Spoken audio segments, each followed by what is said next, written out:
সেই কন্যাকে আমার রহিমের সাথে বিবাহ দিয়ে আমার রহিমের প্রাণ বাঁচা নদীর সাহেব। যাহাপনা সে কথাটি আমি ভেবে উত্তর দিব। আমি বাদশা হই উজিরের নিকট ভিক্ষা প্রার্থনা করছি, আর সে বলে কিনা আমি ভেবে উত্তর দেব। আচ্ছা আচ্ছা, দেখা যাক উজির সাহেব তার মেয়ে বিয়ে না দিয়ে সে কোথায় যায়। ছড়ে বলে করে ছড়ে যেভাবে হত্যা করো ওই উজিরের কন্যাকে আমার রহিমের সাথে বিবাহ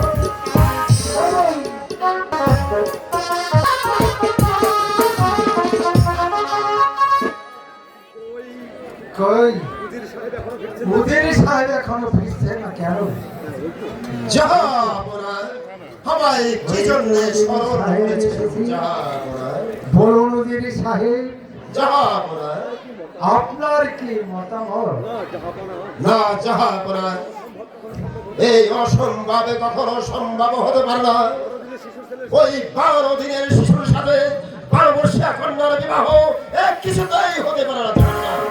আমি পিতা হয়ে কখনোই আমার কন্যাকে ওই 12 দিনের শিশুর সাথে বিয়ে দিতে পারব না।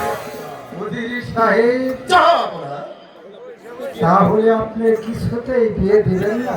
না যাহাপনা, কখনো সম্ভব হতে পারে না। যাহাপনা বিয়ে, এই বিয়ে তো আর পুতুল খেলা নয়। আমার ওই কন্যাকে আমি প্রয়োজন ওই সমুদ্রের অগাধ সরলে ভাসিয়ে দেব। ওই 12 বছরের কন্যা শিশুর সাথে আমার ওই 12 বছরের কন্যাকে কখনো বিয়ে দিতে পারব না। কখনোই পারব না। যে নাকি উজির সাহেব কন্যাকে ওই সমুদ্রের জলে ভাসিয়ে দিবে, তবু তবু আমার পুত্র রহিমের সঙ্গে বিবাহ দেবেন নয়, এ কি অসম্ভব কথা? উজির সাহেব, যাহাপনা আমার রাজ্যের বিনিময় হলেও তাতেও কি আপনি কন্যা দেবেন না?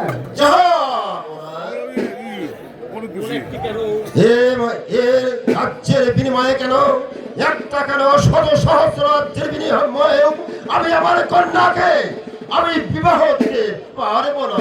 যাহা দেবেন না উজির সাহেব? না যাহাপনা, এই অসম্ভব কখনো সম্ভব হতে পারে না। তাহলে তাহলে মৃত্যুর জন্য প্রস্তুত হয়ে গেলেন উজির সাহেব? যাহাপনা তবে কি আমি ভাববো মিশরের বাদশাহ এটা পর নিঃস্বার্থ সে যে কোনো মানুষকে যে কোনো প্রময়ে ঘুরিয়ে তাকে বন্দী অথবা হত্যা। আমি আমার হয়ে যাচ্ছি উজির সাহেব। যাহাপনা আপনি আমার উজির হয়ে আমার সঙ্গে যুদ্ধ করতে বাধ্য, আর আমি সামান্য একটা মেয়ের জন্য আপনার কাছে অনুরোধ করছি, আমার মেয়ে আপনার মেয়েকে দিয়ে আমার ছেলেকে পাঠিয়ে দিন, আর তার বিনিময়ে আপনাকে আমি রাজ্য দিয়ে দেব।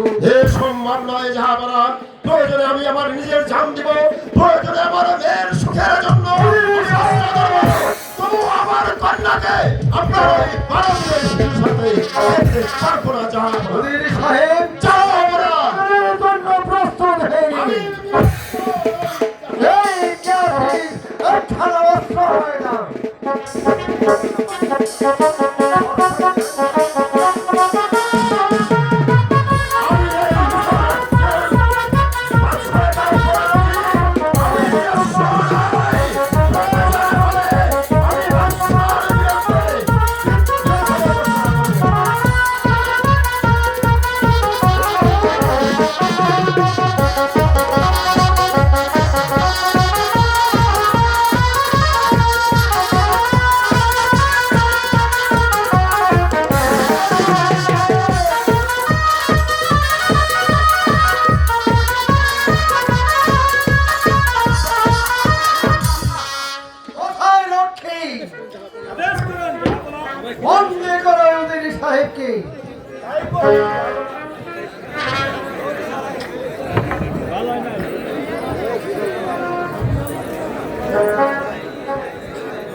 আমি প্রস্তুত। তুমি তোমার কাজ শেষ করে ফেলো ভাই। যদি এ কথা আমার বাড়ি করে করে জানতে পারে তাহলে উল্কার মতো ছুটে এসে তোমার কাজে বাধার সৃষ্টি করবে। তখন তুমি ওই একাত্তর বৎসরে তখন আর পালন করতে পারবে না। এই বন্ধন যারা আমি যে আর সহ্য করতে পারছি না, তুমি আমাকে হত্যা করো জল্লা।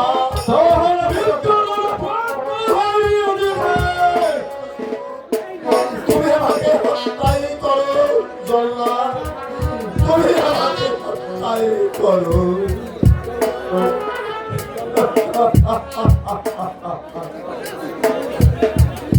ভাই জল্লাদ, ভাই জল্লাদ, আমি যে আর সহ্য করতে পারছি না, তুমি আমাকে হত্যা করো। এই বন্ধন জানাচ্ছে মৃত্যুই যে আমার কাছে অনেক ভালো, অনেক শান্তি।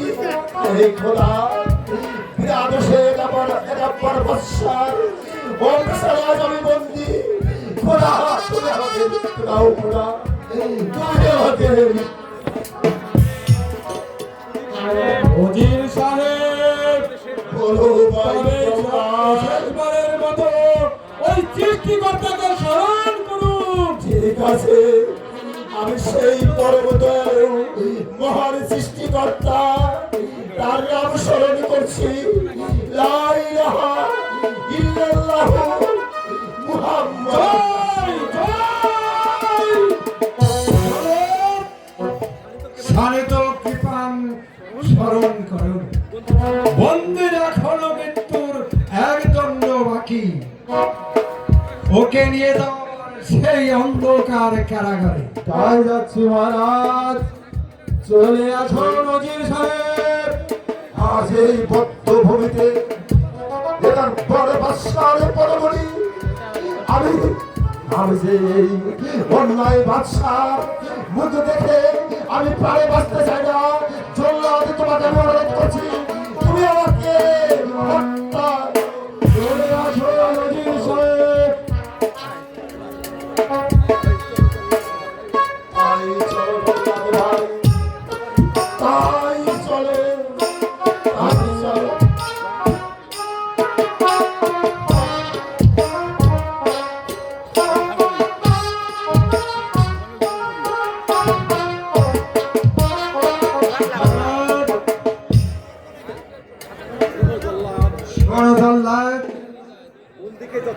বন্দিকে যত পারো ভয় দেখাই এই কাজ হাসিল করতে হবে। কোন অন্যায় অত্যাচার, কোন কষাঘাত করতে পারবে না, কারণ ওর মতো ন্যায় নিষ্ঠাবান উজির এই পৃথিবী খুঁজলে কোথায় আর পাওয়া যাবে না। তাই তুমি যত পারো ওকে ভয় দেখাই আমার কাজ সমাধান করে করে নেবে, যেভাবেই হোক ভয় দেখাই ওর প্রাণ কন্যাকে আমার পুত্রের সঙ্গে বিবাহ দিতেই হবে, বিবাহ দিতেই হবে। তাই আছে না হলে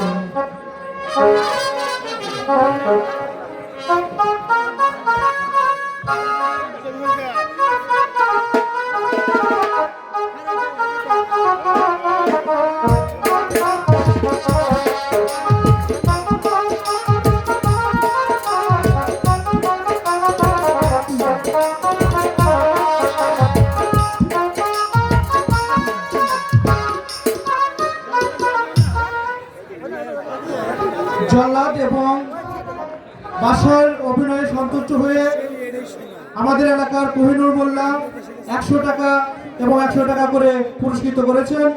সেই সাথে জল্লাদের অভিনয়ে সন্তুষ্ট হয়ে পিয়াম এবং শাওন 100 এবং 100 টাকা করে পুরস্কৃত করেছে। ধন্যবাদ।